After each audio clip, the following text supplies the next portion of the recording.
That's right, guys, you read the title. We have it right here, the Xiaomi Mi 11. But is it the new king of smartphones in 2021?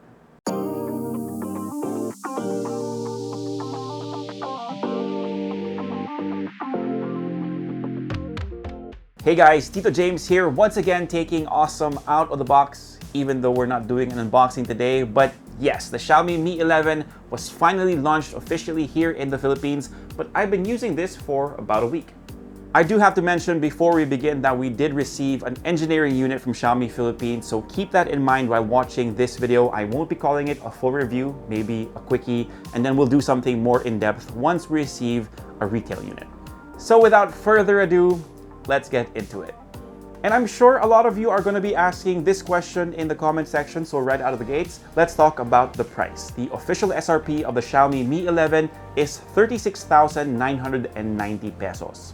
Personally speaking, I think that's a really good price point given everything that the Xiaomi Mi 11 is packing. But for those of you who aren't in the know, here are its key specs. We got the latest flagship SoC from the folks over at Qualcomm, the Snapdragon 888, and our unit has that paired with 8GB of RAM and 128GB of storage. It has a 6.81-inch WQHD Plus AMOLED display with a refresh rate of 120Hz, triple rear cameras with a 108-megapixel main shooter, and a 4,600 mAh battery that supports 55-watt charging. With that info alone, the Mi 11 already sounds like a super sweet deal if I do say so myself. But let me share you guys my experiences with this device and why I think it's a legit contender for King of Smartphones in 2021.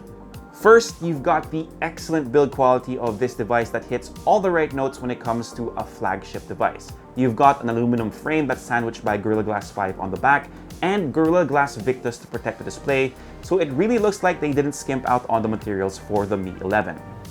It also feels fantastic in the hand because of that matte finish. Now, it's not quite the same experience as the other flagships that we've gotten our hands on recently, but you still get the same elegant look and close to the same texture. By the way, this is the midnight gray color variant. Now, as of recording this video, I'm not sure if they're bringing in the rest of the colors, but I really like the white one. For a quick tour of the button and port layout, you have the power button and the volume rocker on the right side.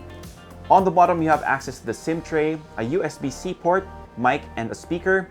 And up on top, you have the good old IR blaster, another mic, and another speaker, plus some text to let you know that they partnered with Harman Kardon for this device. As I mentioned earlier, the Mi 11 comes equipped with a 6.81-inch AMOLED display at WQHD Plus resolution with a refresh rate of 120Hz, which you can turn down to 60 if you want to save on battery life. And of course, as you guys know, AMOLED displays are so good for consuming content, and I'm super happy with the one on the Mi 11. It's a good size, and I enjoyed all the YouTube videos I watched on it so far. Now, to be completely transparent with you guys, our unit wasn't compatible with Netflix. Again, it's an engineering unit, so that might be the reason, but just in case, all it will take is a software update, so no worries. Anyway, as you saw earlier, Xiaomi partnered up with Harman Kardon for the Mi 11, and to quote their website, it's to enhance the acoustics of the dual speakers, providing exquisite and crisp high-end sound quality. Now, I don't know if that's going to translate when you hear it through our microphones, but here's a quick sample.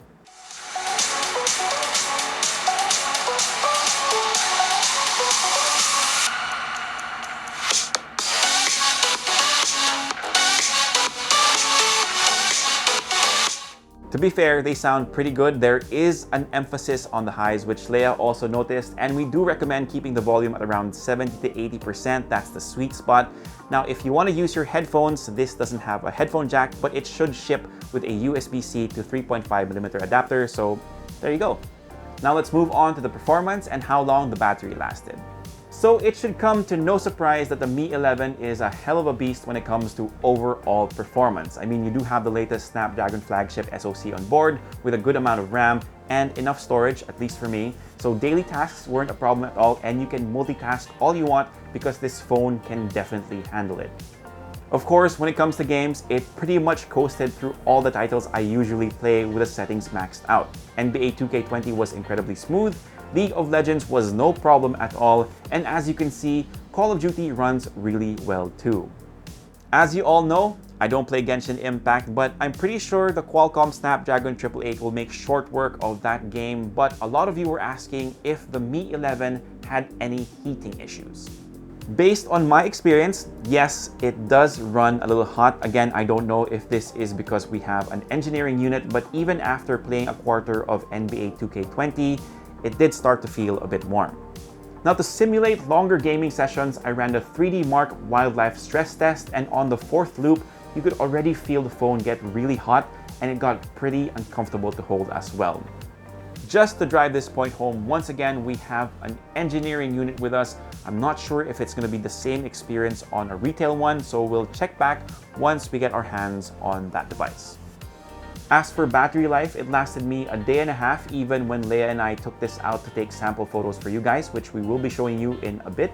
Our YouTube loop test had it clocked in at 12 hours and 33 minutes. That's with the display settings maxed out at half brightness and 50% volume, so pretty good on all accounts.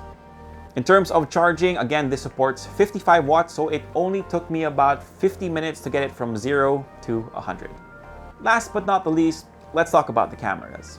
So you have a triple camera setup with a 108 megapixel main camera, a 13 megapixel ultra-wide, and a 5MP macro. I really wish that they'd put a telephoto instead of that macro, but it is what it is. Anyway, for taking selfies, you have a 20 megapixel front camera that's tucked away in the punch hole on the upper left-hand corner of the screen. In terms of the images that these cameras produce, I'm generally happy with the output. It's a bit more contrasty than I would like if I'm being honest, but the details are there and the dynamic range is pretty good.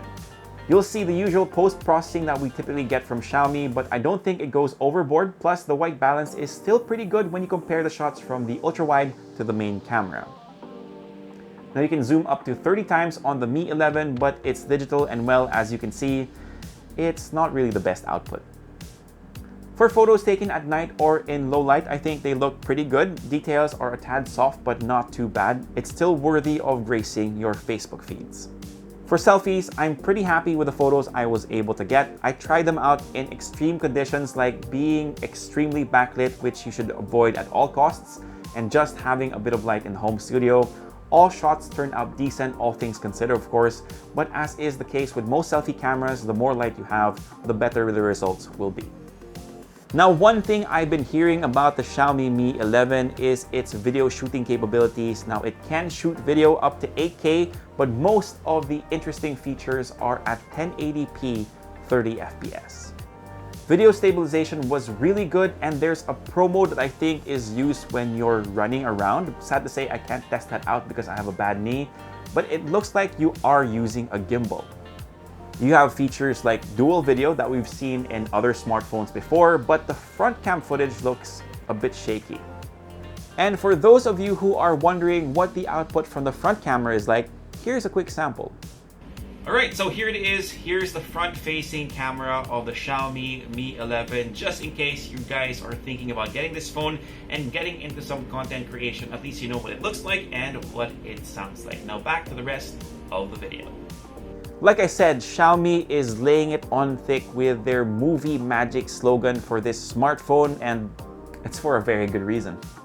Unfortunately, some of the creative shooting modes weren't running as intended on our unit, but I can see how they could spice things up a bit. Now, one thing I was able to try was clone video, and I had a lot of fun with this feature, but just as a quick note, it's a bit hard to shoot on your own since you do have to use the rear camera, so maybe use a mirror to help you out, or ask for the help of your loving wife.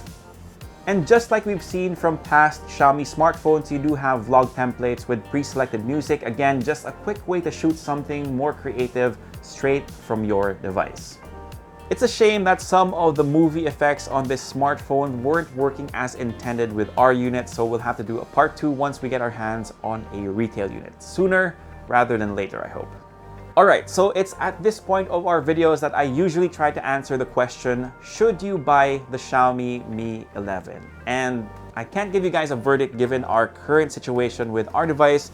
It just wouldn't be fair. But Xiaomi's formula of giving us the best specs and features to go along with some crazy price to performance ratio is tried and tested for a reason. So I won't be surprised if some or a lot of you end up buying this phone now that it's officially available here in the Philippines.